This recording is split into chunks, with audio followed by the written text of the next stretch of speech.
Hello and welcome to the live stream.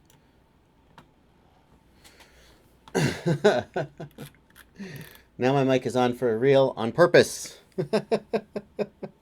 and the winner is no. I haven't selected the winner yet. I'm going to waste time and talk a little bit and so forth, and then we'll do the winner. I did notice someone asked about the Yi protector in my background image, and I'm just gonna plug. Here's the Yi protector. This is the front plate, and it fits on the Yi. The Yi has the lens protector from Banggood on it, and it just fits on like that. And then a battery strap holds it onto the copter with an angled base plate like this, and then like so, you see. And if you want to know more about that, you can check out my friend Juan T, or Brett is his other name, and he has a video on it on his channel right here, including a link to a Thingiverse page where you can download it and print it. So the username is WANTEE, WNTEE, and that is how you can find that Yi protector that some of you were asking about. And so then, now that I've killed that time, here is the copter in question. Here it is. Get a good close look at it. Oh, yes. It's pretty good. It's not bad. It's not bad. It's grown on me. The more I've sort of flown it, the more it's sort of grown on me. I think it flies pretty good. I said earlier in a comment that I think the issues of what makes a copter fly well, a copter like this fly well, have kind of been solved. And you need small motor to motor distance, centralized mass, etc. And so, unless you try to do something really radical, in which case either you'll have an amazing copter or you'll have a terrible one, all of the frames that are kind of like this, they're going to fly very similarly. And any differences, maybe subtle differences in the tune, but in order to get something really radically different, you really have to go to you go from here to like a pure X frame, like a Mitsuko or a QQ190. Those fly pretty differently, both because of their aerodynamic layout. Here's a QQ190. Both because of their aerodynamic layout, they have less aerodynamic front end, and because their weight distribution is more centralized, and also possibly because of the way the motors are. I'm not sure about that, but so this flies pretty good. I think you're going to be very happy with it. The way the top comes off for maintenance is very interesting. I've been working with that a little bit. Those of you who heard me fiddling around in my nuts and bolts before, when I had the feed turned off, but I forgot that the mic was on. The reason I was doing that is because this copter actually has a bad motor. At the end of the tuning session, and by the way, I have finished tuning this. I posted the video of me flying acro with it. I think it's flying pretty well. If I had, 10 more hours to play, if I owned it, I would spend the next 10 or 15 hours of flying, tweaking the tune incrementally, tiny bits at a time. But of course, I'm not going to do that. So I think you're still going to find that it flies really nice. But at the end of the tuning, it actually started falling out of the sky if I put the throttle above about 45%. And what I found was, I can't really show you this, but I ended up troubleshooting the issue, and I have a video coming out about this at some point in the future, but I ended up troubleshooting the issue, ultimately putting a servo tester on the ESC. And when I put the servo tester on the ESC, then it still wouldn't spin the motor reliably, and I said, well, it's definitely the motor at that point. And actually, I noticed that the windings inside here, when the ESC was trying to spin the motor, the windings were actually jiggling back and forth. So we actually have a physical failure of the motor. So I have a replacement motor, and I have a replacement ESC that Flying Cinema sent me. And so I'm 99% sure it's the motor, because you can literally see the windings going jiggle, jiggle, jiggle when the motor tries to spin. And so I'm going to replace the motor for you, and I'm going to send along the ESC. You just get to keep that as a spare. You can have the old motor too if you want it. It's no good though. And I'm going to test it. I'm going to fly it a little bit more and make sure it's flying good. I'm not going to send it to you. I'm not going to send you a copter that you then have to spend the next 2 hours working on. So I got to swap the motor. And I don't know. This is the first time I've seen these V-spec motors. And out of 4 of them, 1 of them was bad. So it could be a fluke. I don't know. But it is what it is. Anyway, here's the copter. And it's now 3:07. Yeah, well, you say as long as you sign the bad motor. Well, I'll be happy to send it along. I actually am interested in tearing it apart and seeing exactly where it failed, because I don't know. I'm really curious as to how it failed. You can see the poles jiggling a little as the magnets try to pull on them, and so then of course the motor can't stay in sync, right? So yeah, I hope it's just a fluke and these are good motors, but I certainly am filing that away as a data point. And we'll see. All right, so Flying Cinema X24. I want to say thank you to Flying Cinema for providing this, as usual. And let's go and bring up the YouTube random comment picker. And let's pull up this video.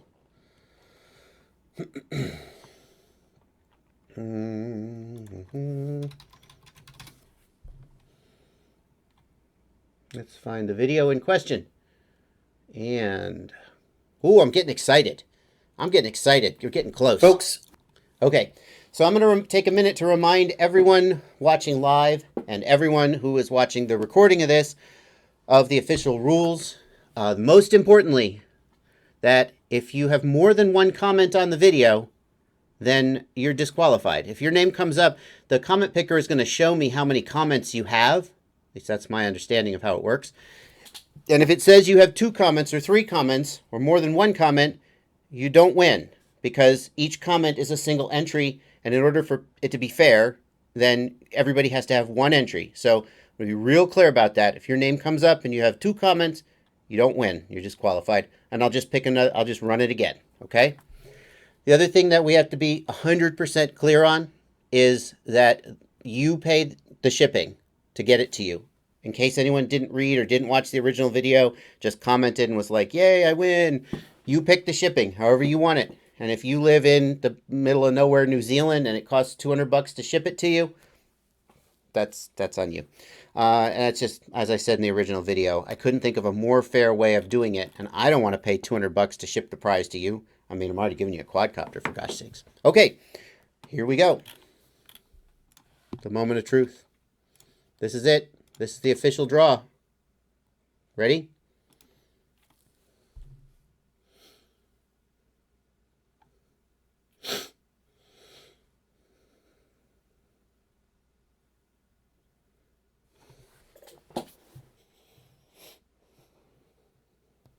Whew, I'm all excited. Okay, here we go. 1,419 unique users found. Randomly pick a winner. Here we go. The winner is Deep Impact FPV. Oh, Deep Impact FPV. 2 comments. I think that means Deep Impact FPV is disqualified. I don't know. Looks like Deep Impact FPV has 2 comments. So, we're going to pick again. I'm really sorry, Deep Impact FPV. Here we go again. Oh, thank you very much, username. nnmm6 has 1 comment and 0 likes. nnmm6 is the actual winner. Yay! Muppet hands, Muppet hands, Muppet hands. I'm going to leave that up for a second so everyone can congratulate nnmm6. And I think that's it. I'm also going to leave it up for a second for anyone who, in the live stream, who notices that I picked the wrong video or did some other dumb mistake, to tell me about it in the chat window. I think I did everything right. That's the other reason I live stream this. Keep me honest and to have the crowd check my dumb mistakes. No, I think that's it. All right, guys. Yeah. So I'm very happy to be able to do this. Thank you guys for watching. As always, it's always nice to be able to pass on little things like this. You know, I get some stuff, and at some point I'm like, let's just thank everybody who watches. Thanks to my patrons especially. I do have a Patreon page if you feel like patronizing me. It's somewhere here. And if you don't feel like patronizing me, that's absolutely fine. I'm happy for whatever. If you do watch the videos and choose to watch without an ad blocker, that helps also. That helps me out. It's always nice, especially on times when I get real busy in real life and need just that little extra bit of oomph to keep making these videos and keep the content coming. Congratulations to the winner. And that's it. That's a live stream. You're all welcome to ask me questions or anything else you got. I'm happy to stay on, but I think that's why we were all here, really. Yeah, patronize me. That's right. That's what it is. Patreon.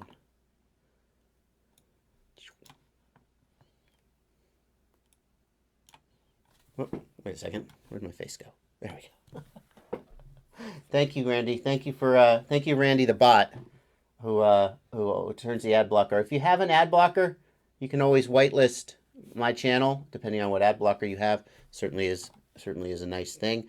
I don't want to. If you want to submit black box, I don't want to do black box right now, but you can submit them over on my black box log analysis video responses thread on RC groups. That's where you can submit them. Lithium ion batteries are safer. They're less likely to catastrophically fail. That is right. Are the new black box rates the same as KISS rates? No, I don't think so. They're close, but the logic is not exactly the same, although Boris has talked about taking the KISS logic and porting it directly to Betaflight so as an option so you can have Betaflight fly exactly like KISS. Isn't that exciting? All right. How do you hook up a spec set? You hook up a spec set for the X-Racer F303 V2.1. You use the same serial connection that you would use for S-Bus, so you can use the data in the ground line for S-Bus. You just have to find 3.3 volts somewhere on the board. I'm told that there is a 3v3 pad on the board somewhere. Poke around with your multimeter and find it, or use a separate voltage regulator. The issue is with the Spectrum satellite on the X-Racer F303, it's just the ability to have a convenient source of 3.3 volt power. The serial protocol is the same. You should be fine there. The last black box video was deleted. I'll tell you why. It was deleted because at the beginning of the video I said, well, your video doesn't match up with your log. And so I took a look at the video, and then I started talking about the log, and I forgot that the video didn't match up, and I started talking about it as if the video matched up with the log, which was just complete nonsense. I didn't want to leave that big of a mistake up, so I took it down. I was going to redo it, but then it turned out the person who submitted it saw it, and he said, oh, well, I'll submit another one later, so I just left it down. I don't like to leave my major mistakes online just to confuse people. Yeah, so Peter Jones says there is a 3.3 volt pad on the board somewhere. It's tiny. If you can solder a little wire to it, you're fine. Does S-Bus take additional processing power compared to PPM? I don't know the answer to that. I truly do not know the answer to that. You could easily test that by changing the receiver type and looking at the tasks readout and see what the CPU utilization is. I don't think you really would even need to have a receiver hooked up. But there you go. Thank you, Scott Lee. It's a pleasure to produce it, and I'm glad you guys like it so much. I'm having a great time making it. RC Addict, I don't know what the deal is with your full throttle thing. RC Addict is having, maybe some of you guys have a suggestion. Here's the issue that RC Addict is having. As soon as RC Addict applies throttle, the motors go to full. I have confirmed, or at least I've asked, that they work correctly in the motors tab, so that means they're calibrated right, and confirmed that the motors are wired to the right pads. In other words, they're not miswired, which would cause the insta-flip. And I've confirmed that the board is facing the right direction forward. Yes, someone has won. The winner is nnmm6. This is the winner right here. I'll leave this up. Instead of my Patreon page, I'll leave this up. This is the winner. Yeah, so with your motors going to full, I have to ask, do they go instantly to full like that, or do they slowly spool up? Because if your props are off and they slowly spool up, that's not a problem. That's just normal. Put your props on, try a hover. Be careful, it could be screwed up. What I always say is if you have your props off and your motors are spooling up, it's probably fine, but it might not be fine. So what you should do is put your props on, stand 10 meters away from the copter in case it flips out, it doesn't go in your face. Put it on some grass in case it flips out, it won't hurt itself. Arm, and then slowly raise the throttle to get it to hover. And one of two things will happen. Either it will hover and you'll be fine, or it will go bleh and flip over, in which case you know you have a problem, disarm immediately. Or maybe it'll go zhit and fly away, in which case, again, disarm immediately, but then you know, probably you're fine. Let's see, min throttle. Yeah, I guess min throttle could be too high. That's a good suggestion. I hadn't thought of that. Radio control classifieds. You're welcome to email me. I have my email address listed on my contact information, or you can contact me through Facebook, the Drone Racing Engineer. You're welcome to reach out to me regarding some kind of promotion. I'm happy to talk to you about that. So then, yeah, I wonder if it's as soon as you arm, do they immediately go to full? Or I think you said as soon as you raise the throttle a little bit, they go to full. Usually, a copter where the motors immediately flip out is the motors are wired wrong. So the front left motor is not the front left motor. Yeah, Patrick Wilson, try top end throttle calibration. If your copter has wobbliness at high throttle, try top end throttle calibration, but you could also try some TPA. You may just have a little bit of over-tuning there. Okay, so min throttle is 1050, okay? Yeah. Board rotations, yes, absolutely. If the board is rotated 90 degrees, but you haven't, this was an issue with the NAS Rev 5. It's less of an issue today because most of the boards that are sold today have the USB port aligned so the board can face forward. But if you have your board rotated and you have not changed the board align configuration, then essentially the motors are rotated 90 degrees from where the copter thinks they are, and you'll get an insta-flip on takeoff. Copter hovers. Yeah, so Randy, so that was exactly what happened to me. Randy says, copter hovers at 30%, but at half throttle, the copter falls out of the air. That was exactly what happened to me, Randy. And what you got to do is you got to figure out if it's an issue with the flight controller or an issue with the ESC. That's the first thing you got to do. And you can do that by pulling out a servo tester, if you have one, and trying to spin the motor using the servo tester. You can also try it with the motors tab. So let's think about the logic here. If it works in the motors tab, then your ESC is calibrated correctly. If it works in the motors tab, but it does not work with the flight controller, then either it's probably the PID loop is making a problem, because that's the only thing the motors tab does, is it cuts the PID loop out of the equation, and you just directly control the motor. If it doesn't work from the motors tab, then you have a problem either in the motor header. Maybe your motor header pin is miswired or has a bad connection, or maybe you need to run a ground wire, or maybe the cable going to the ESC is bad, or there's a communication issue between the ESC and the motor itself. So if you work the motors tab and you still have an issue, then you know that the PID loop is not causing the problem. So then you get a servo tester and you try it with a servo tester, right? And if you still have the problem with the servo tester, now you know that the problem is not the flight control board. The flight control board is fine, okay? So you still have a problem with the servo tester. Now you know that the problem is between the ESC and the motor, right? And at that point, you can start playing with maybe DMAG setting, something like that. You could look for a physical, in my case, that exact problem was caused by a physical problem with the motor. Another thing you can do is you can swap the motor between two ESCs. And if the problem moves with, this is a very basic troubleshooting technique when you're trying to isolate a bad piece of equipment, is you swap the equipment, and if the problem moves with the motor, then the motor is bad. And if the problem stays with the ESC, then the ESC has a problem. So that's very basic. You don't have ground wires from ESCs to flight controller, FPV Viking. I recommend always running the ground wires. Sometimes you can get away with not having them. Sometimes that makes a problem for you. My feeling is that it is more often going to solve a problem than create a problem. Some people have said, I've had problems where I had to remove the ground wire and that fixed it. So in general, I think the best practice is to run the ground wire. If you don't run the ground wire and your copter flies fine, more power to you. But if you have not run the ground wire to your ESC, your signal wire, and you're having problems like motors failing or copter dropping out of the air, definitely run the ground wire as a thing. Matt Francis, he assures me that his motors are in the correct layout, although that is the first thing that I asked about.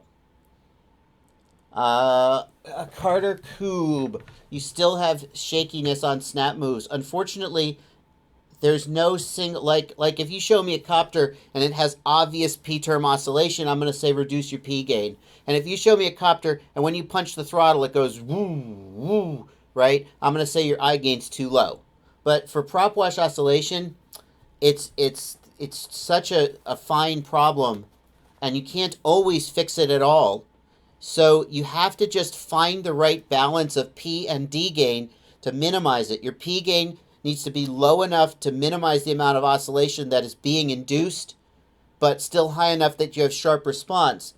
And so obviously, if you were to lower your P gain all the way down so your copter flew really mushy, then you wouldn't have prop wash oscillation, but the copter would fly like crap. So you got to play with the P gain within a certain range of values to find where it still flies sharp enough that you like it, but it's as low as it can be to induce as little oscillation as possible. And then you start playing with your D gain to try and find the value of D that minimizes prop wash oscillation.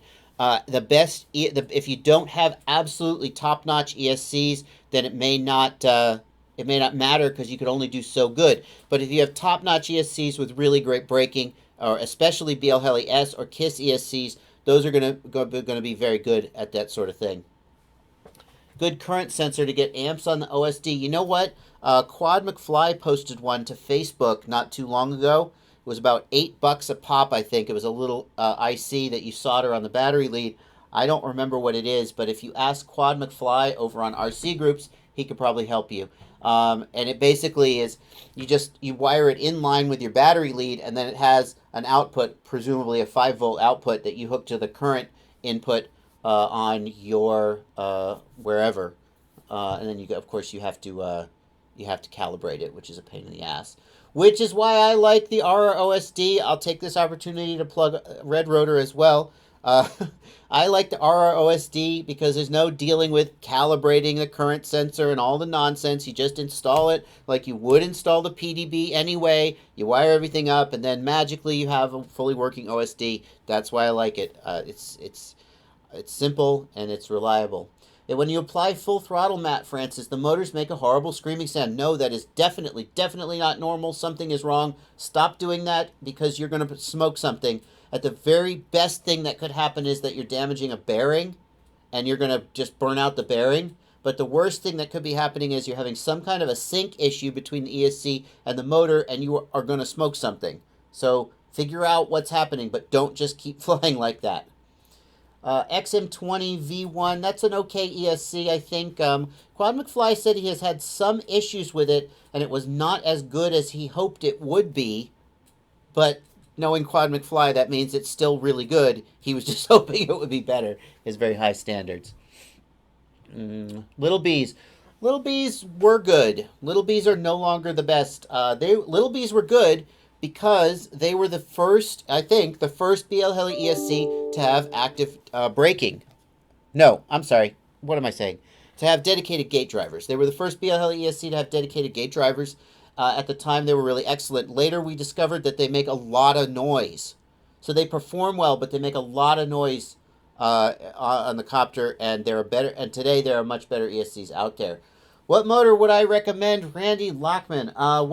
I have been flying these Rotor Geeks 7075.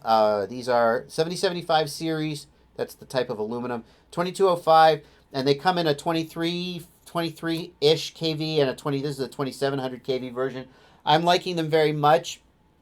That being said, there are such a great variety of really good motors out there these days.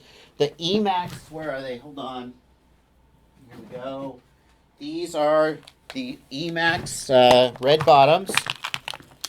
And these, I think, were the... Did these start the high kV trend? Am I remembering that right? I think these started the high kV trend. This is the first time I remember seeing a 2600 or a high kV motor. Maybe not, but nnmm6...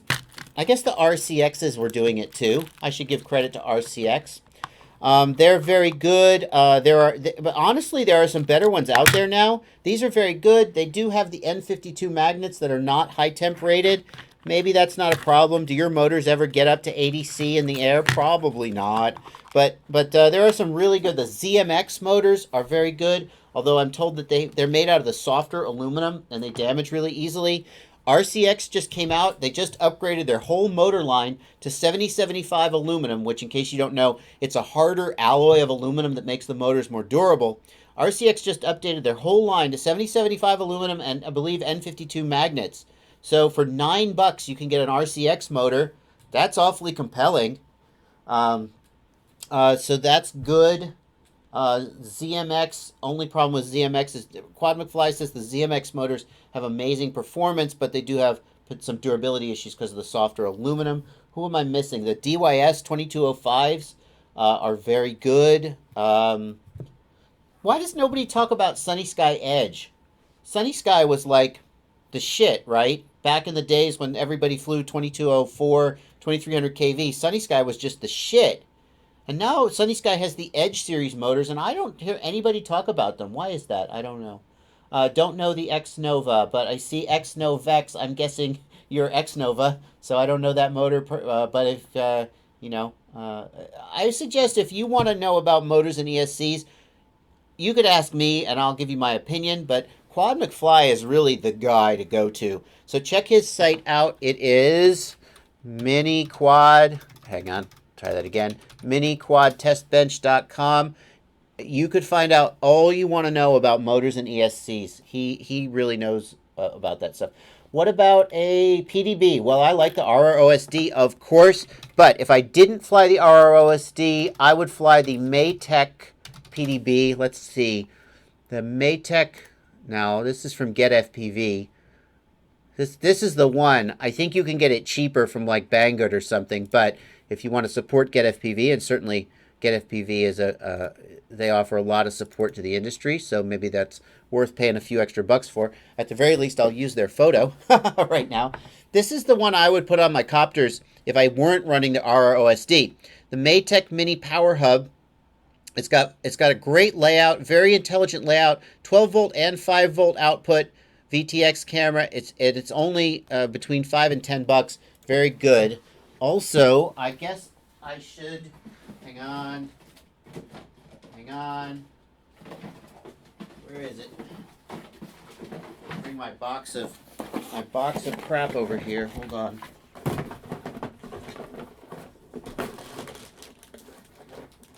Oh, come on now. Here it is, I found it. Oh, since we're talking about PDBs, I should also show you this.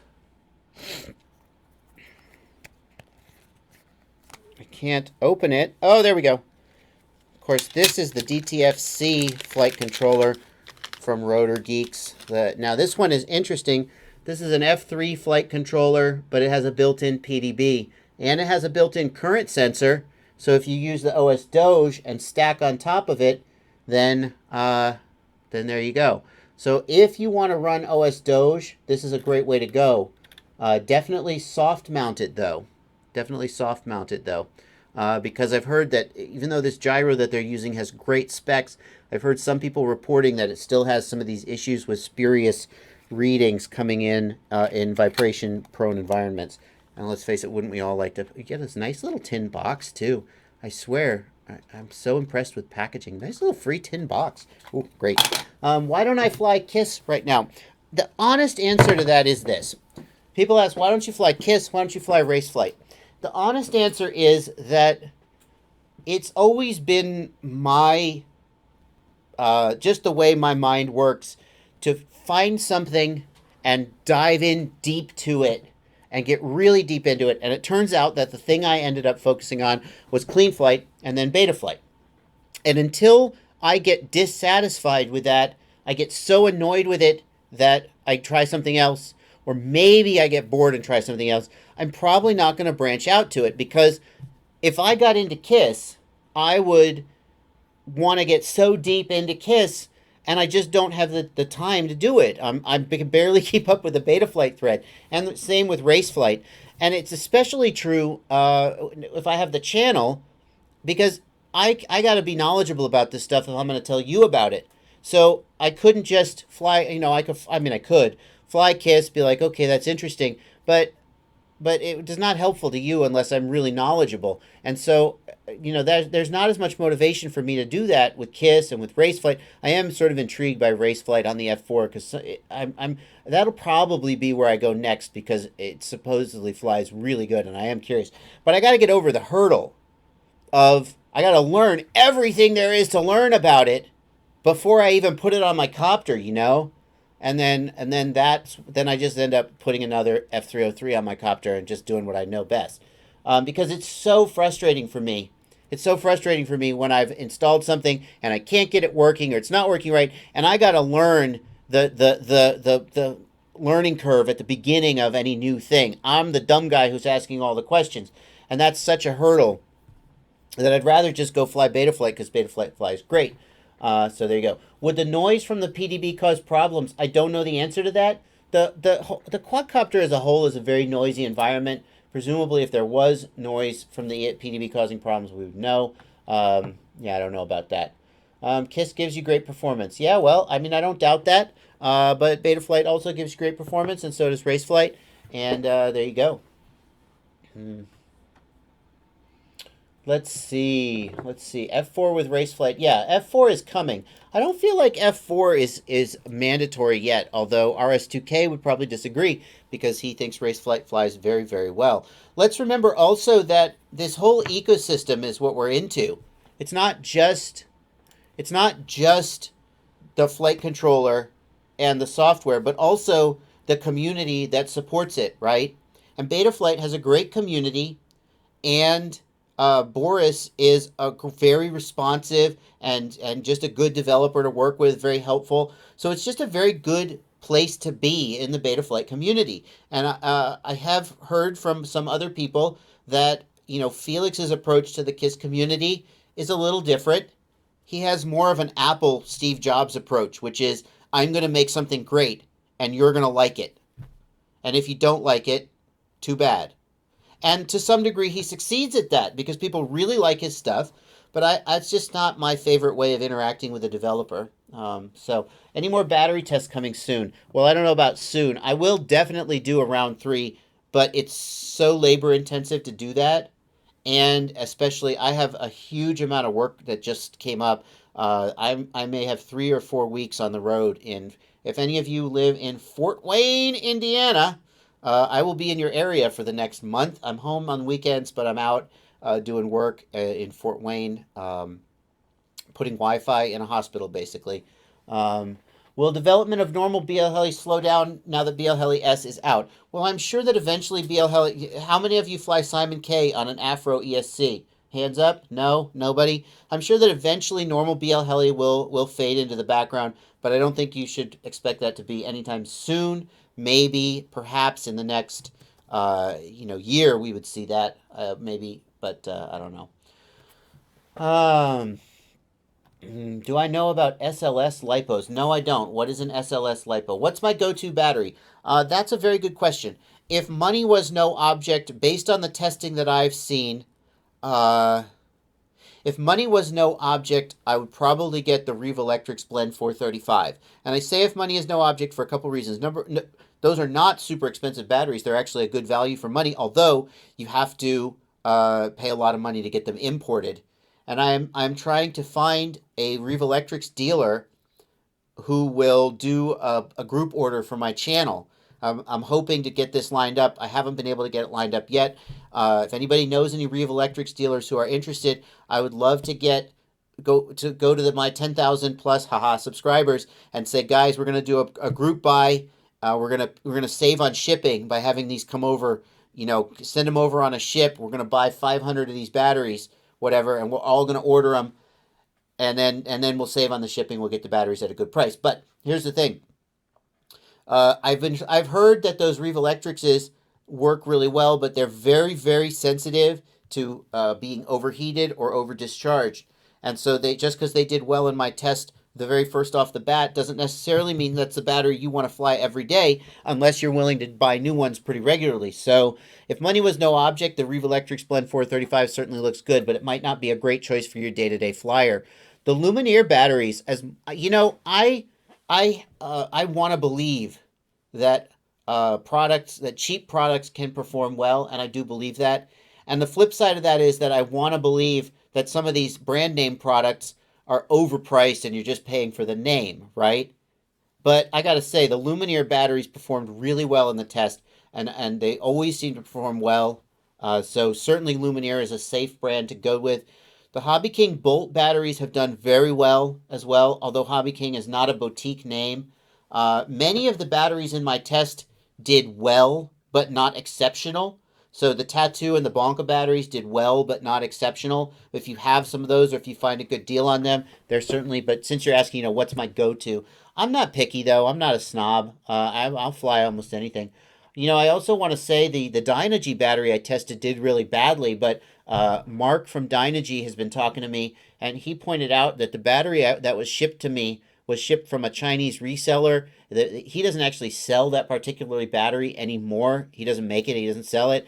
It was like old stock, and he thinks it's not representative of the way his batteries usually perform. And he has asked to send another battery for testing in Group 3, so hopefully that'll happen. But it's worth saying that the Dynegy battery was the only stinker in my last test, and Mark from Dynegy feels that there are some extenuating factors there. Of course, he said, will you take the data down and let me send you another one? And I'm leaving the data up because the data is what it is, but hopefully there will be another test of the Dynegy, and Dynegy can clear its name. But I feel like it's worth saying that. Configuring on CleanFlight, any tips? Well, you got to be a little more specific than that. 2204 for racing, 2205 for freestyle. I don't know if that's true. The thing is, many 2205s now are as light as many 2204s were back in the day, so I don't know. I feel like the new normal is 2205, 2206-ish, and 2204s are a little underpowered, or maybe, but I really don't know. What about graphenes? The graphenes did well in my last tests. The graphenes, I have an interesting comment from our friend Lance Wallen. Let me see. Can I find it? Hold on. Let me see if I can find that window without exposing my whole messenger history to y'all. Hold on. Let me find it. Graphenes. Actually, this was about high volts. Hang on. Let's see. Here we go. Check this out. Yeah, you can read that, can't you? I think you can read it. He says, I did a little digging on high volt batteries. I'm not positive yet, but I'm pretty sure the high volt packs are lithium manganese, not lithium nickel manganese. Technically, lithium manganese cells can have a nominal voltage of 3.8 and handle a 4.3 volt max charge. But those are A-bin cells with that chemistry. They should be treated just like lithium cobalt, which is what I believe the vast majority of our batteries are. Basically, the manganese makes the cathode more robust so it doesn't get damaged as easily from overcharge or heat as a cobalt cathode. So they probably switched some cells to that, tested it, didn't blow them up, and called them high volt. Now, this is really interesting because one of the things that people have noted is that the high volt batteries get hotter, in my tests at least, than the non-high volt ones. And they've said, well, that's bad, right? But if what Lance is saying is true, and we don't know that it is, but this is very cutting edge research, so take it with a big grain of salt. But if what Lance is saying is true, then the additional heat that we're seeing in the testing may not be as damaging to the high volt packs as it would be to a regular LiPo because of the different chemistry. So that's very interesting.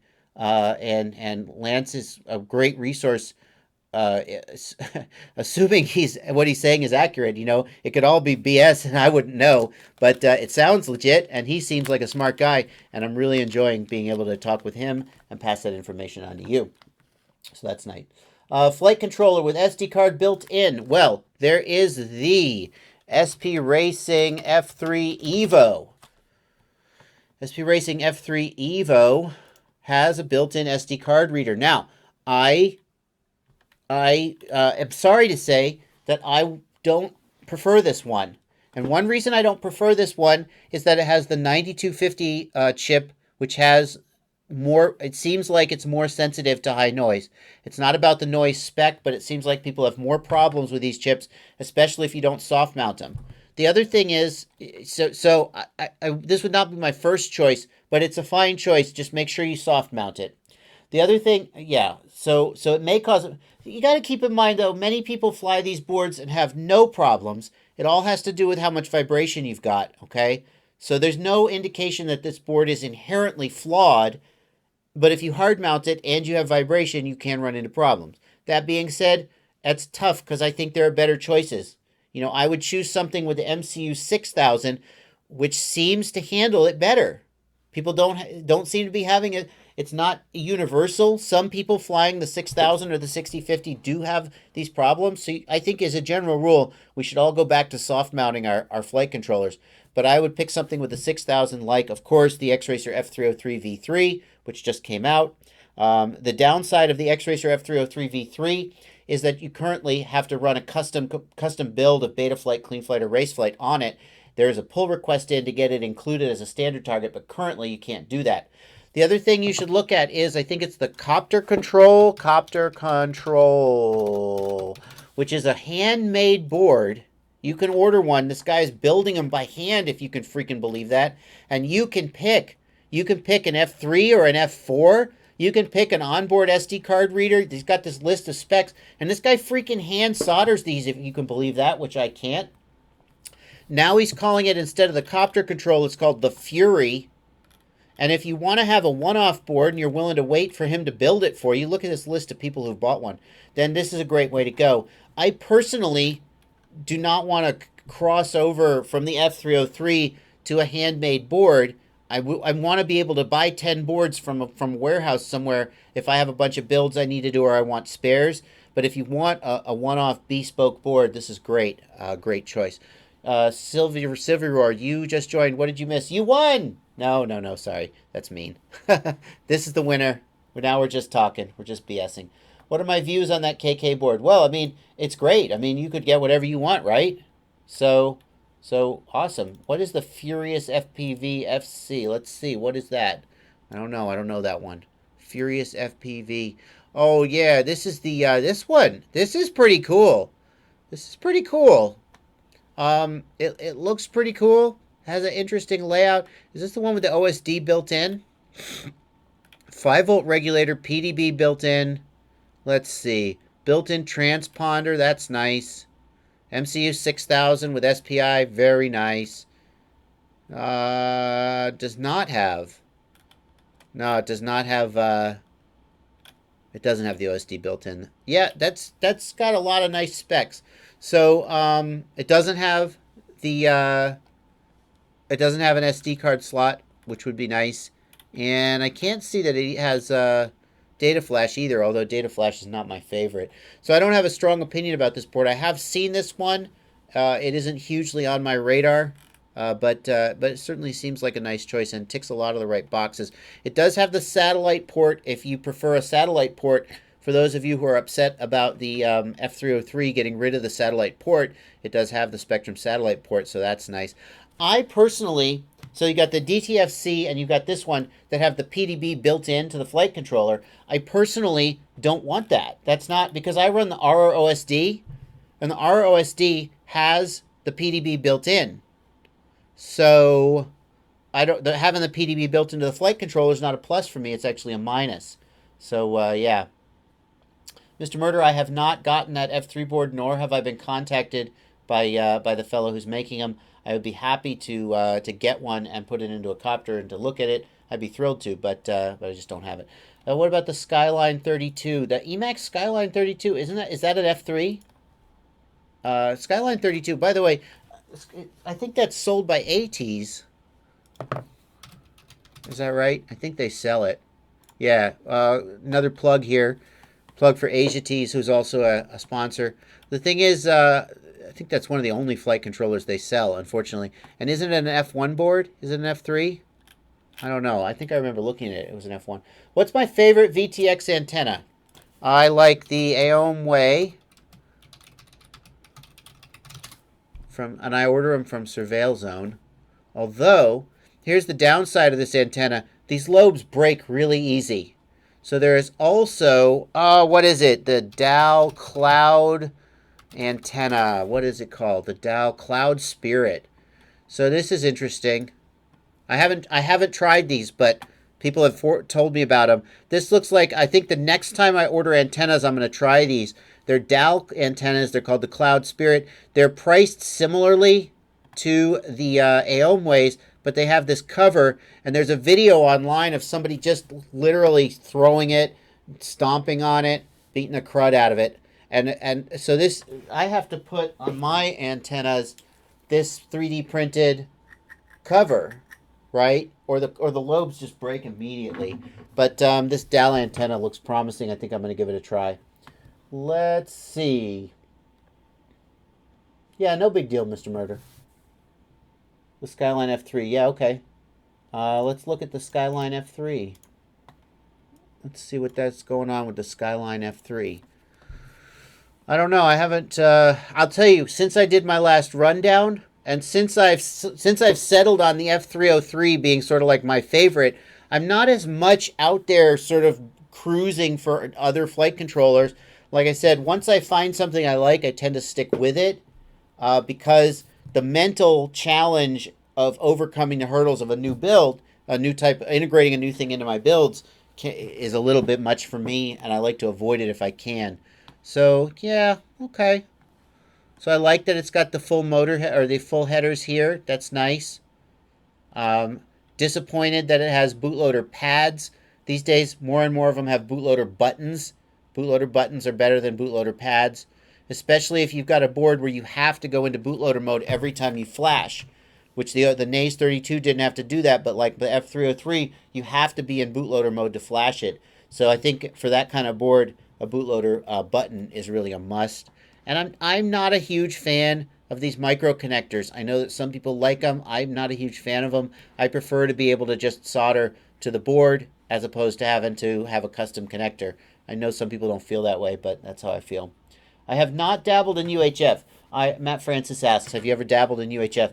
I was thinking about going to UHF when I was first getting into the hobby, but then I got into FPV racing, and the video link is the limit for FPV racing, right? Your FreeSky Tyrannus will go out to a kilometer and a half easy, but especially if you're doing proximity stuff behind trees, you're not going to get 100 meters perhaps on a video link, maybe a little more. I don't know. But you're never gonna hit the end of the control link when you're doing FPV racing. And so I hear about this system that's being used by the Rotor Riot guys. I'm blanking on the name. This new long distance thing. And I'm like, I don't know, if you're doing acro FPV, I'm not sure why you need anything more than a FreeSky Tyrannus, because you're just not going to run out that link. If you're doing longer distance stuff, then that's a different story. Favorite VTX camera? Well, obviously it's the HS1177, right? That's just the go-to these days. I got to fly with the Owl. A friend of mine has the Owl on his copter, and I got to fly it. Yeah, Crossfire, that's right. The Owl is pretty cool. At night, it's pretty cool. But I'm not sure I would want to fly with one 100% of the time. Final Glide tested it and said that it was definitely worse during the day, and most of our flying, of course, is during the day. Yeah, and that's the thing. With UHF, you introduce all these other complexities with your control link and your video link and yada, yada, yada. You have the receivers. Quad McFly flies UHF. He likes it. But I just don't. I never hit low RSSI. I have never hit low RSSI ever while flying FPV on my mini quad. Just hasn't happened. So I don't see why I would need to go to the trouble of UHF. And then, like Humboldt 710 points out, with the FreeSky system, you've got the telemetry. It's just all integrated. It's a lovely system. It's just such a great solution. What video transmitter do I like? Well, I still fly the TS5823 from myrcmart.com because it is $10. And I am at heart a cheap person. Now, here's what you're not going to like about that. You're not going to like it has dip switches instead of buttons, and it doesn't have a display. So, for example, oh, that's not right. If we go over to ATEEZ, who is a sponsor of the channel, I'm obligated to tell you. Let's find they carry a, where is it? Drone FPV. They have one. Any minute now it'll load. Which is this Foxeer one. Now this one is $25. So you're in a little bit different realm, but it has the display and it has the button to switch channels, and that's nice. And by the way, if you go look over on myrcmart, they have some of these as well in a varying price range from about $15 to $25 with various feature sets. The reason I keep flying this one is that at $10 a pop, if I bust the SMA connector off of it, or if I accidentally overheat it and burn it out, that crosses the line to disposable. That's like below, if it's $25 a pop, it's not disposable for me. That hurts. If I have to spend $25 putting a replacement on. But $10 is just cheap enough that I kind of don't care too much as long as I don't break too many of them. And that's what it comes down to for me. What about race band? Yeah, this one doesn't have race band. If I went to races that required race band, I'd be hosed. There is a race band version. Let's see if I can find it. There is a race band version, a 40 channel, I think. Let's try this. There is a 40 channel version. Oh, come on.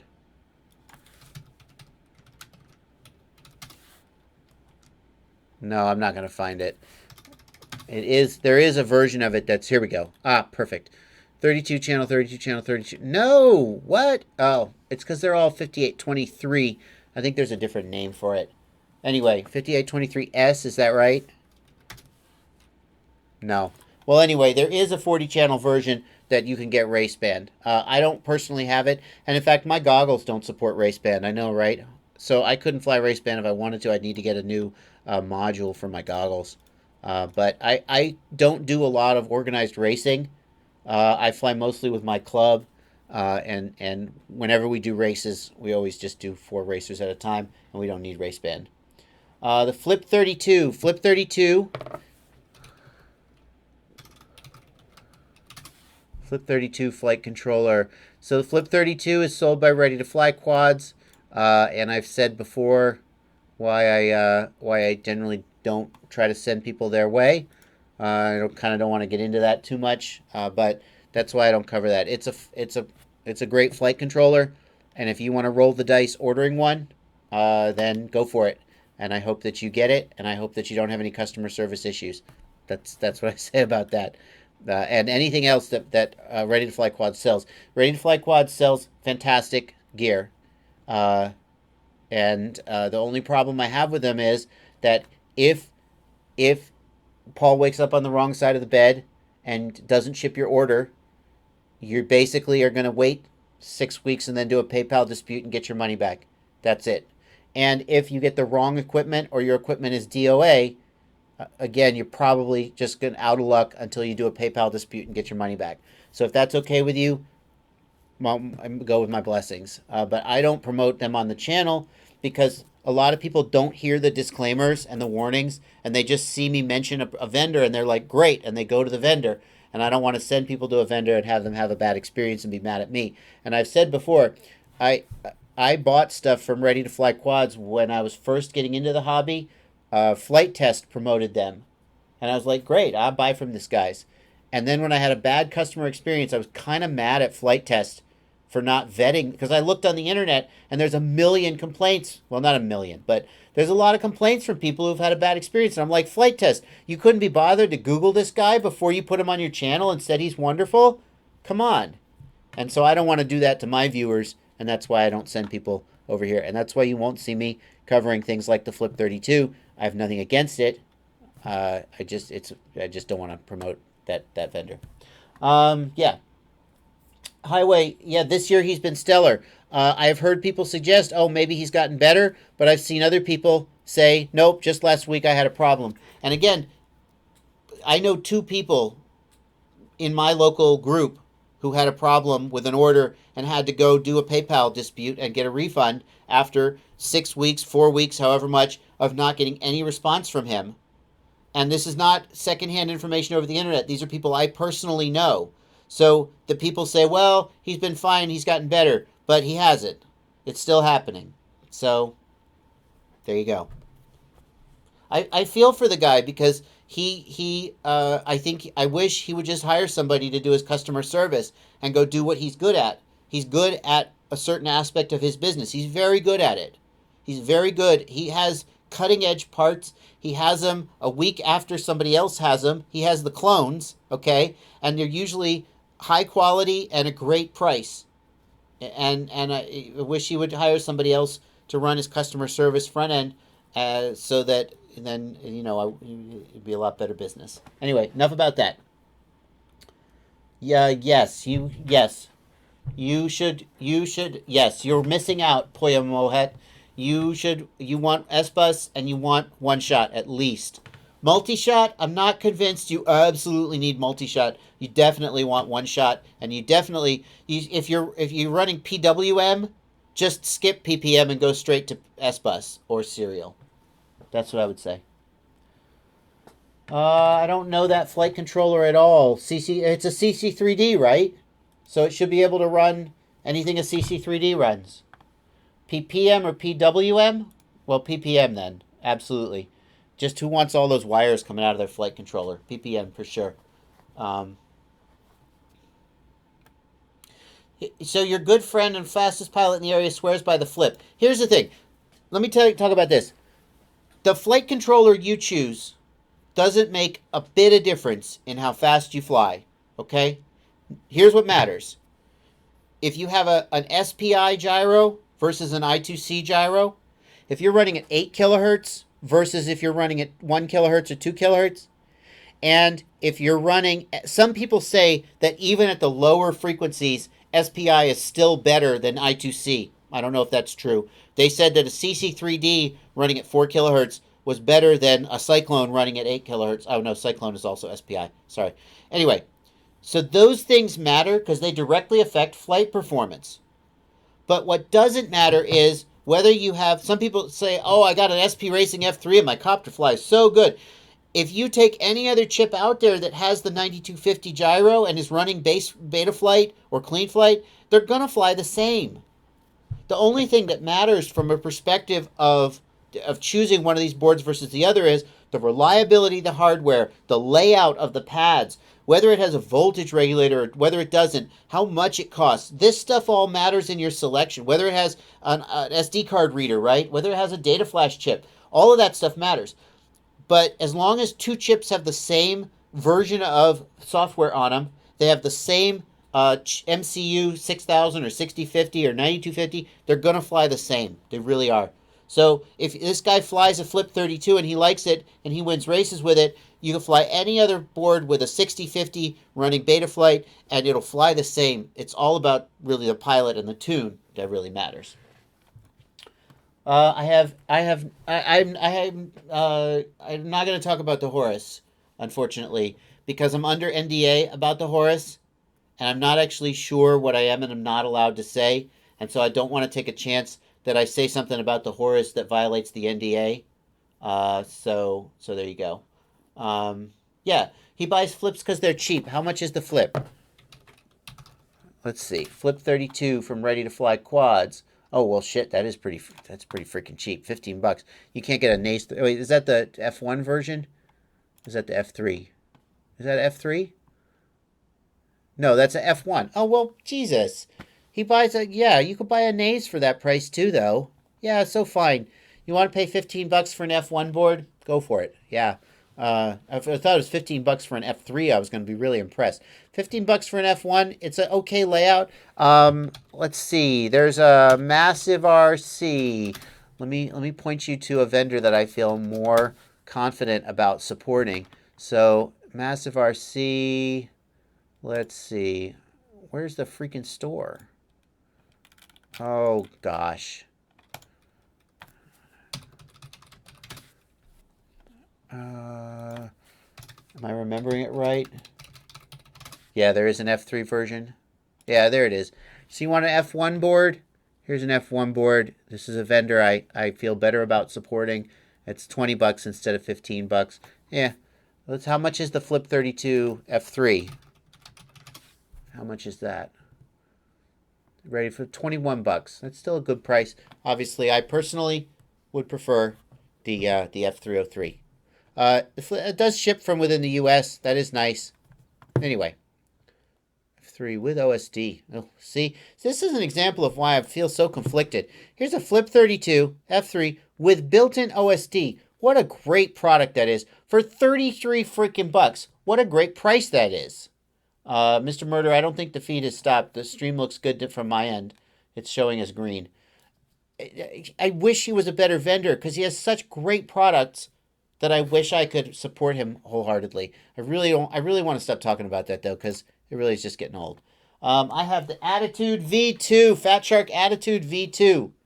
I would very much like to upgrade to like a Dominator V3 or V2 or Dominator HD V2. I just cannot bear to part with $500 for it. So yeah, I got to figure out a way to get someone to want to send me some.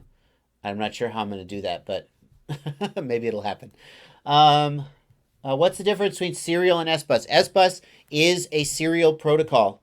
It is one of many. That's what that is. OSD doesn't work on that one. Oh well, that's a shame. Let's see. iBus on a yeah. The FlySky FSi6 with iBus is a great way for a my God, how far has our hobby come?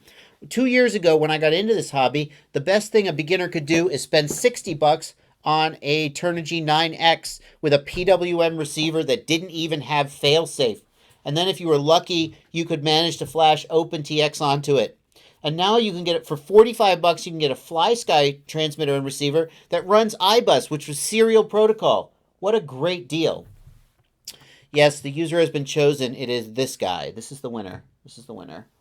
We did that. Attitude V3. I think Attitude V3 is a great goggle. It may be the best goggle to pick if you want a 4:3 screen. And the reason I say that is, so the Dominator HD2, I think that's the $500 one. That's the latest generation. It has a 4:3 screen. It has high resolution. It has like 800 by 600, I think, resolution. But the screens are so big that it's a little hard to see the whole thing, in my experience. And it's a little blurry at the edges if your eyes are not exactly in the right spot. So I'm torn on the HD2 because it has such a high resolution screen, but it has those downsides. The Dominator V3 has widescreen, which I kind of don't know if I want the stretch. And then the Attitude V2 has, I think it's the 640 by 480 screen, and it's a 4:3 screen, and the screens feel a little further away from your eyes so you can see the whole thing. Yeah. So the Attitude V3 is a very nice goggle. I haven't had a chance to try Sky Zone goggles yet, so I can't speak for them. Nobody I know flies them, so I think they're good goggles. I just haven't tried them. About that, somebody asked a while back if I have an Inductrix, a Tiny Whoop. The answer to that is no. Mr. Murder, try reloading the video. Let's see. Have I ever flown a quad in 3D mode? Only in the simulator. Only in the simulator. Never in real life. Yeah, you get used. See, that's the thing. The Dominator V3 is a good goggle, and if you get used to the stretch, maybe it's a good choice. It certainly is a good price. I wish that I could get a higher resolution goggle, because if you think about it, even a 640 by 480 screen doesn't quite capture all the resolution of an NTSC feed. So an 800 by 600 would be able to fully capture the resolution of the feed. And I wish I didn't have to deal with the way the optics are on the Dominator HD2 with the big screen and the sort of blurry edges, especially because I've got the OSD is down at the edge and it's little text. The ROSD has little text, so the blurriness of the HD2 really got in the way. Favorite simulator? I don't know. They're all pretty good. Many of them are good. I didn't have a great experience with Liftoff. The copter feels really floaty in Liftoff. I haven't flown a recent version of Liftoff, so maybe they fixed it. Yeah. Yeah, okay. Do I lean left or right? I don't know about the answer to that. Depends on which way I'm turning.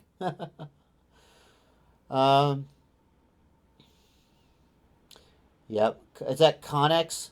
Connex ProSite? Is that what you're talking about? Is that the same thing? I'm really curious about Connex. Here's what I want to know about Connex. If Connex is so good, why haven't any racing leagues picked them up? That's what I want to know. Yeah, I watch Steel. I watch Schizo. I watch Johnny FPV. He's very enjoyable. I watch the Rotor Riot guys. All of them.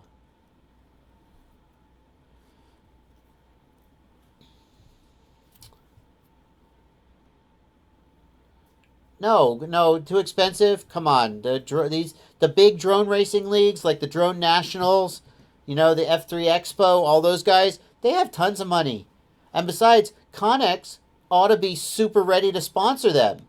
I mean, you don't think they buy those receivers from Lumineer, do you? Right? When you see the stacks of receivers at the big national level, the global level racing events, you don't think they bought those, right? Lumineer flies those out. They fly out 2 engineers. They said, I mean, I don't know this for a fact. I believe this is the case because I've done this kind of thing before in other contexts. Lumineer is thrilled to have those stacks of receivers on camera for everyone to see. Everyone know they're using Lumineer receivers or whoever they're using. Immersion, right? So if Connex was as good as they say they are, then Connex should be reaching out to the Drone Nationals or whoever and saying, hey, instead of using these crappy analog transmitters, use our awesome digital ones. It's going to look great. And if it actually was awesome, that would be just a win for everybody. So until I see Connex being used at like a national level drone racing event, I'm going to remain skeptical that there's some hidden thing that they don't want you to know, because it seems like such an obvious choice, right? If you had a digital HD system that could have 4 pilots in the air with high-def digital quality video, any national level racing event would just kill to have that. Because the coverage of drone racing now is so crappy because of the analog feed. So I think there's a gotcha that they don't want you to know about. And cost wouldn't be an issue because Connex would just provide them. Yeah, so I think there's a gotcha that they don't want you to know about. That's my hunch. I do not use GPS on any of my copters, nor do I have altitude hold or other features. I am very curious about the iNav build of CleanFlight, and I have been thinking about building a camera platform of some kind to like loiter over the top of a race and do like blimp shots, but I haven't done it. Let's see. RF frequency lap counting. That's interesting. Has anyone out there used one of the lap timers that is based on your video transmitter, right? And it picks up the video transmitter signal, and when it gets strong, it registers it as a lap. Here's what I want to know. I work with RF professionally, and I know that even just sitting still in a fixed location, the varying environment, the way the signal moves in the environment, you can get variations in signal strength. So I'm curious how accurate the timing is that's based on RF.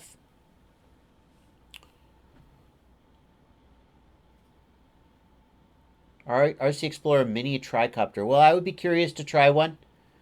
I'm not. I know some people love tricopters. I've never been a huge tricopter lover, but I love David Windestall. And if David Windestall wanted me to fly one of his tricopters, I would give it a fair shake. Maybe he'll come deliver it himself, and I'll get to meet him. He's my RC fanboy crush. I like David Vindestall has given me a positive impression of Swedes. Like I just assume that all Swedes are kind of cool and funny like him, and maybe that's true. Maybe it's not. um, anyway, new Betaflight. Yeah, the Betaflight configurator. Isn't that exciting? I may even have it installed on this machine. Yeah, I do. Here it is. Oh, let's look at that. Oh, yeah. No, I haven't got to look at that yet. Hang on. Where's my copter? Oh, yeah. Yeah. Oh, no, I can't. I can plug it in, but I can't use it because I don't want to screw up my copter. Hold on. Because I'm not running 281 on any of my copters. Oh, surely there's a flight controller in here somewhere. Here, this one is just fresh from the factory, so I won't screw it up. And hopefully it will still work even though it's running clean flight. I haven't got to look at this yet because I've been on the road. Let's see what happens. Oh, yes, let's look at this. Betaflight configurator. Let's see what we got here. Ports, okay, nothing's changed there. Let's see, configuration. Motor protocol, PWM, one shot, 125, 42, or multi-shot. Nice pull down there. Unsynced PWM output. Nice. Motor stop, normal. Min, max, all that's normal. Normal. Nothing new there. Oh, here you go. Pull down for the gyro update and the PID loop frequency. Infinity kilohertz. That's great. Let's see. 8 kilohertz and 8 kilohertz. Yes. Yeah, it is. It's got extra options. That's all. Let's see what else they've got. This is really great because nobody understands. Well, that's not true. A lot of people have trouble with the PID loop denominator and the motor denominator, so it's great to just be able to freaking set a kilohertz here and be done with. Let's see what else we've got. Failsafe. Where's failsafe? Hello. Where's the rest of it? Okay. All right. Oh, this is an older version of what's on here. Yeah, this is 1.10. Shipped with 1.10. Okay, that explains it. So here's the PID tab. So here we've got the P, the I, and the D, as well as let's pick rewrite. Oh man, this is an old one. Oh, hold on here. Let's do this. What target does the D? Oh, this is an F3. SP Racing F3. This is a V2.1, right? 2.0. 2.0. Why do I have an SP Racing 2.0? Yeesh. Oh, gosh. To sell that to somebody. Let's flash Betaflight onto this. It's going to be the SP Racing target, and we'll flash 2.1, 281. I believe that's correct. No reboot. Full chip erase. Flash on connect. Manual baud rate. And here we go.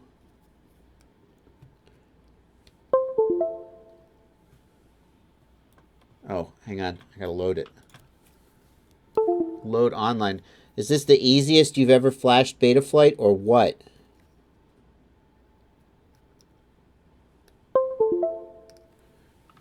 Maybe. Flashing. Yeah, I did pick the winner. The winner is... I closed the window. I think. Yeah. Well, good thing I recorded this live stream. Oh, look at that. I just flashed Betaflight from the pull down. Is that sexy or what? So good. So now we got 281. Let's connect. PID tuning. Look at this. PID math, float, or integer. No fooling around with rewrite or PID controllers. Right? Just pick float or integer. Your call. And then we can see here we've got the RC rate, and then the rate, and then the expo. So this is the new rates calculation, right? Super exciting. Oh, where did it go? Hang on. Oh, I see it disappeared. Yep, hold on. Let me get that back. Where did it go? Hello? Hang on. Let me try the scene again. No, it's gone. Okay, hold on.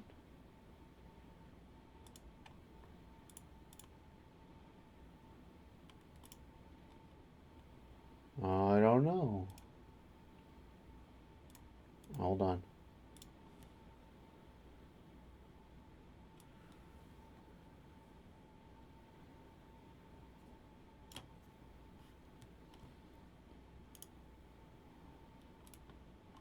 Oh, there we go. Hold on, I got it back. I don't know what happened, but... Boop. There you go. It's back. Why Betaflight over CleanFlight? Because Betaflight is way better. It flies better. It has better features. It's just better. It's better.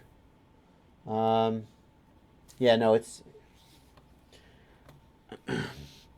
If you want to know about loop time, I have a video about gyrosync and why gyrosync is better. So yeah, so it's really nice to be able to have some of these features, like the PWM, like the gyro update and the PID loop frequency, all set here in the configurator, and also wonderful to be able to flash from the pull down like this instead of having to download the hexes. Just great, super exciting. Does anyone out there use the KISS FC? I haven't heard of that. What is that? KISS? Is that like you kiss your grandma? Does anyone use that? I don't think any top pilots really use the KISS FC. It probably will go away soon. No one will talk about it, and it probably flies pretty bad. Yeah. I'm sure that's why. Yeah, no, it's nothing. Where can that be downloaded? The Chrome Store. You can just download it straight from the Chrome Store.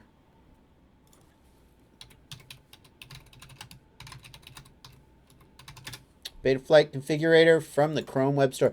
By the way, it is still very much in beta, and if you're using Betaflight before 2.8.1, it will potentially screw up your options. So, only use Betaflight 2.8.1 with this, even though technically it will try to work with earlier versions. Don't use it unless you're using Betaflight 2.8.1 or later, okay? Yeah, the winner, yeah, I was joking about that. Please feel free to cut that out and play that for Felix and start a flame war on the internet. I was just kidding. Calm down. The winner was... I picked the winner earlier in the stream, and then I closed the window just a little while ago. It was nnmm was the guy's name. nnmm, something like that. Schizo flies KISS. Steel flies KISS, I think. Final Glide flies KISS. KISS is wonderful. KISS is great. It's fantastic. There's nothing wrong with KISS. There's also nothing wrong with Betaflight. And Raceflight is also very good. They're all fly very good. The thing is, it's like arguing about which is faster, a Porsche or a Ferrari or a Lamborghini. It's like, you know what? They're all great freaking cars. People like one, people like the other. They're great freaking cars. And it's kind of just getting in the realm of like, my dad can beat up your dad to talk about which is better. It doesn't mean that we couldn't have an intelligent conversation about the pros and cons of each of them. Betaflight updates all the freaking time, and if you're not willing to drink from the fire hose, it can be totally overwhelming, and sometimes there are bugs that don't get caught. But don't upgrade to the latest version the day it comes out if you don't like that, is my opinion. On the other hand, KISS flies very well, and it doesn't update as much. I mean, I don't really know, but there's all kinds of stuff. Okay. Yeah. Ultimately, what's the difference between Raceflight and Betaflight? Raceflight is optimized for the F4 processor, and is really RS2K is the main developer there. I think, apologies if there are other major developers on Raceflight who I'm neglecting. Apologies to them, but I know of RS2K, and he is really trying to push, like, he's currently playing with like 32 kilohertz update rates and seeing, you know, what that ends up with. Why don't we have Wi-Fi? Because Wi-Fi is very high latency and low range, but mostly high latency. If you have a powerful transmitter and a good antenna, you can get great range for Wi-Fi, but the problem with Wi-Fi is latency. Very high latency to encode the data and transmit it. Yes, Peter, I hear that's the case. My thought, so that is a topic, Kaiser Soze, that is a topic that I talk about in the interview with Lance Wallen, charging normal lipos to HD. So you can hear us talk about that in an upcoming section of the interview. But probably he's damaging his batteries. However, what Lance says, I'll give away the punchline a little. Lance says that probably what Final Glide does with his throttle is more damaging to his batteries than anything he does with his charger. So his position is that you will shorten the life of your batteries, but we're already kind of destroying our batteries just by the way we fly them. So don't worry about it. But the other thing is that if you don't have absolutely top-notch batteries, you can increase the risk of fires. So he says if you're very careful and you have very good batteries, then probably you can charge a standard LiPo to 4.35 and not, you know, blow up your face and burn your house down. And if you're willing to shorten the life of the battery somewhat. But there are risks, and nobody would recommend that as a general practice. Especially because you can buy high-volt batteries for not that much more money, and they're designed to be charged to 4.35. Yep, I do have thoughts on the Connex Pro site, but I already talked about them earlier in the stream, so I will not repeat them and bore everybody else. If short version, if it's that great, why is it not being used as in a sponsored manner by any of the major national racing leagues? OpenPilot on CC3D or CleanFlight? Come on. Betaflight. Betaflight, if you have a CC3D, you can run Betaflight at 4 kilohertz with 4 kilohertz motor updates for $15. Great deal. Yes, absolutely would be an improvement. OpenPilot is no longer... I mean, with Betaflight out there, if you're willing to deal with the hassle of using cutting-edge software, then there just isn't much reason to fly anything but Betaflight. You say, well, why not fly CleanFlight? Well, CleanFlight is just Betaflight 6 months ago these days. So, you know, there you go. Alrighty, guys, I'm going to wrap it up. And call it a day. Thanks for hanging out. Thanks for watching. Congratulations to the winner. I will contact the winner, or the winner will contact me to figure out how we'll deliver this copter. And as always, happy flying.